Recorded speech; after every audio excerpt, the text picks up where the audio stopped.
Subscribe to our channel by clicking the subscribe button. Click the bell button and enjoy the latest uploads from our channel. Since President Donald Trump left the NATO summit in Brussels on Thursday and traveled to the United Kingdom to visit Prime Minister Theresa May and other British officials, the elite media have been desperately trying to cast this important overseas trip in a bad light.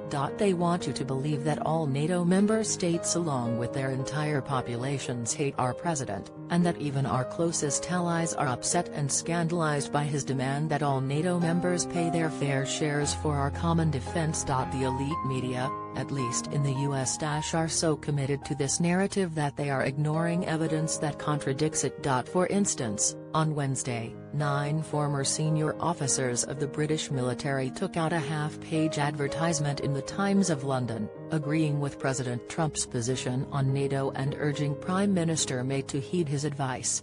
It was accompanied by a story, written by the Times of London's defense editor, describing the fact that the UK was set to fail Trump's funding test. As of Friday night, a full 3 days after the ad ran, you still heard nothing about this in the elite US media. The writers of the advertisement unequivocally state, "We respectfully remind the Prime Minister that, uniquely in government, she and her ministers do not control how much money is needed to provide adequate defense of the realm. Our potential enemies determine what is needed. This is an eternal truth from which there is no waiver. President Trump is right to warn us not to relearn this bitter lesson. He is also right that Europe has been a free rider on US defense for far too long. That period is now over." Just to be clear, the drafters of this ad were not random right-wing British military members. The list includes a former commander of Joint Forces Command, a former chief of MI6, the British intelligence agency, a former chief of the Air Staff, admirals, generals, and the list goes on.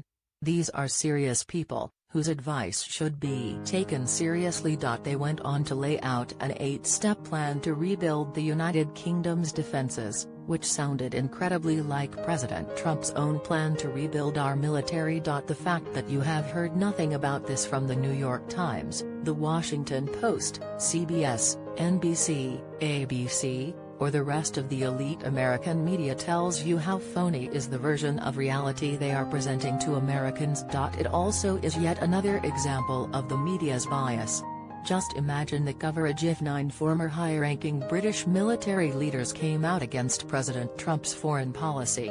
It would be leading the news reports for days. However, because this counters the narrative, because it presents the opinion that President Trump is right about NATO and about national security, it is blissfully overlooked by American reporters. This is one of the reasons why I recently wrote the book, Trump's America: The Truth About Our Nation's Great Comeback. The elite liberal media will not tell you the truth about what kind of support President Trump and his policies are receiving, even when it comes from people who dedicated their lives to defend Great Britain, the West and our allies. At least these 9 brave British heroes know that Donald Trump is correct on the issues of NATO and the national security and military needs of the US and its allies, even if some of our reporters don't. Newt Gingrich is a former Speaker of the House and host of Defending America, an online course on